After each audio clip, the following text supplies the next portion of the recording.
Bookworm presents The Psychology of Money by Morgan Housel, explores how emotions, perceptions, and behavioral biases influence financial decisions.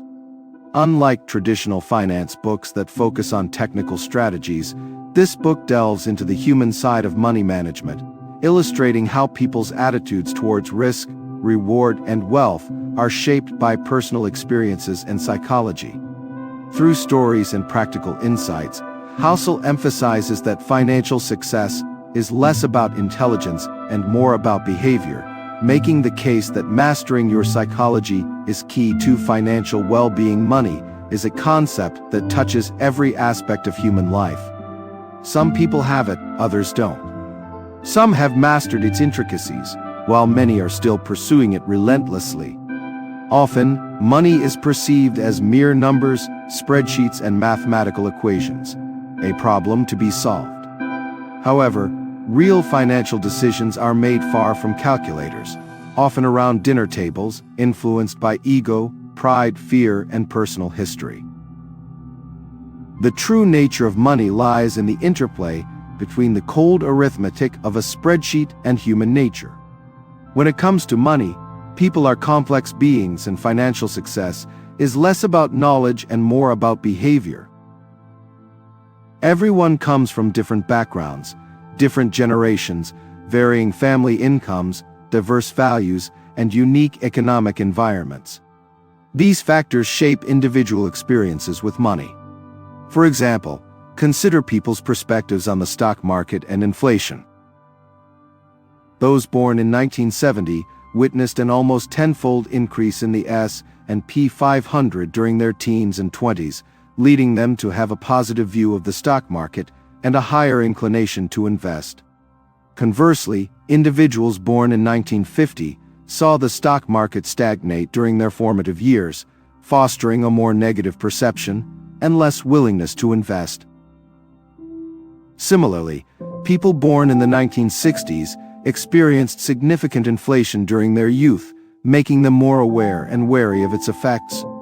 In contrast, those born in 1990 lived through periods of relatively low inflation, leading to less concern and awareness about it. People justify every financial decision based on the information they have at the moment and their mental model of the world, which is shaped by their parents and unique life experiences. Even if they lack information or make poor decisions, their actions make sense to them in that moment, aligning with their personal story. As Morgan Housel says, people do some crazy things with money, but no one is crazy. There is no universally correct way to manage money successfully. Everyone's approach is influenced by their own experiences and worldview. One of the most powerful forces in finance is compounding. Warren Buffett is often regarded as one of the greatest investors of all time. Remarkably, $81.05 billion of his $84.05 billion net worth was accumulated after he reached his mid-60s.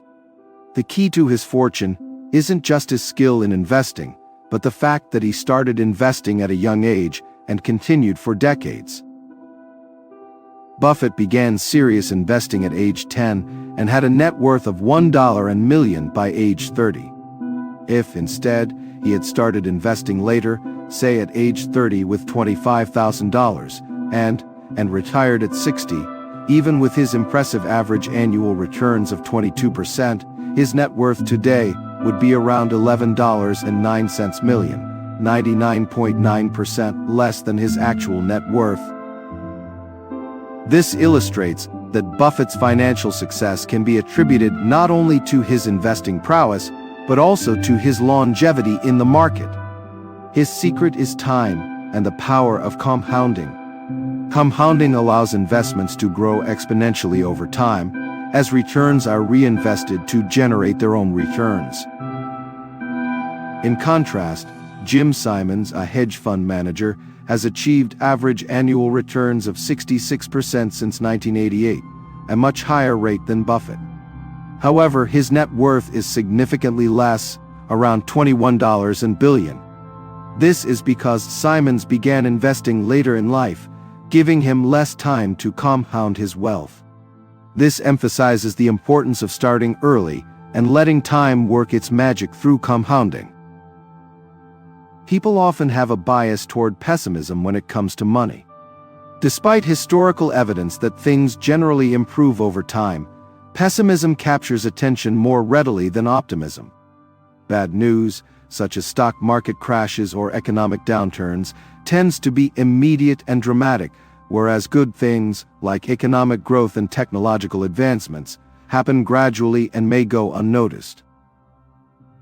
Good things take time and don't happen overnight. The incremental nature of positive developments means they attract less attention compared to sudden negative events. Yet, over the years, economies have grown, living standards have improved, and markets have recovered from downturns. Understanding this bias toward pessimism is important. While it's practical to be aware of risks, maintaining an optimistic outlook based on historical trends can lead to better financial decisions. Luck and risk play significant roles in financial success. In 1968, Lakeside School in Seattle was one of the few schools in the world with access to a computer.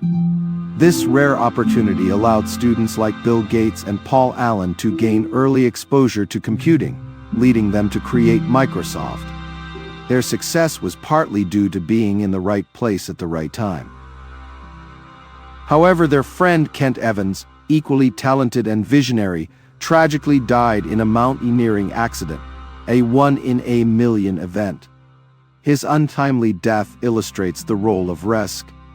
Luck and risk are like the wind and waves that influence a sailboat's journey. They can propel or hinder progress in unpredictable ways. Recognizing the roles of luck and risk helps people approach their financial decisions with humility and perspective. Success is often a combination of talent, hard work, and fortunate circumstances. True happiness with money comes from having control over one's time. Many people pursue wealth to increase happiness, but end up with less control over their schedules. Studies show that autonomy, the ability to do what one wants, when one wants, is a significant predictor of happiness, more so than income or status. The highest dividend money pays is the freedom to control one's time. Pursuing wealth without valuing time is like filling a bucket with a hole. No matter how much is added, it keeps leaking out. Therefore, it's essential to balance the pursuit of wealth with the pursuit of autonomy. In investing, tail events refer to rare occurrences that have a significant impact. For example, art dealer Heinz Berggruen amassed a fortune by collecting vast amounts of art and waiting for a few masterpieces to become extremely valuable.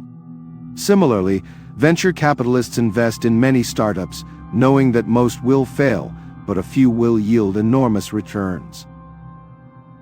This principle shows that one doesn't need to be right all the time. Success can come from a small number of significant wins that outweigh numerous losses. Understanding this can help investors stay patient and not overreact to failures. There's a difference between being rich and being wealthy. Richness is visible: expensive cars, big houses, and luxury items. Wealth is invisible: it's the money not spent, the assets accumulated and invested for the future. Many people equate wealth with lavish spending, but true wealth involves restraint and self-control. It's easy to be impressed by outward displays of wealth, but these can be misleading. Accumulating wealth requires saving and investing rather than spending on immediate gratification. Investing comes with a price, not just in money but in emotional costs like dealing with volatility and uncertainty. Many people try to avoid these by timing the market or seeking shortcuts, but this is akin to trying to get something for nothing. Accepting the inherent risks and staying invested over the long term is crucial for financial success. Recognizing that market fluctuations are part of the investing process allows individuals to make better decisions and stay the course. The key is to view volatility as the price of admission rather than a penalty. Finally, it's important to know when enough is enough. The relentless pursuit of more can lead to dissatisfaction and risky behaviors. Individuals like Bernie Madoff, who already had significant wealth but sought more through fraudulent means, illustrate the dangers of not recognizing sufficiency. Understanding one's goals and being content with achieving them leads to greater happiness and fulfillment. The hedonic treadmill, constantly seeking more without ever feeling satisfied, can be a trap that undermines well-being. In conclusion, the psychology of money reveals that financial success is less about knowledge and more about behavior. By understanding personal biases, the power of compounding, the roles of luck and risk, and the importance of autonomy and restraint, individuals can make better financial decisions. Money is not just about numbers. It's deeply connected to human emotions and experiences. Embracing a balanced perspective and focusing on what truly matters can lead to both financial prosperity and personal fulfillment.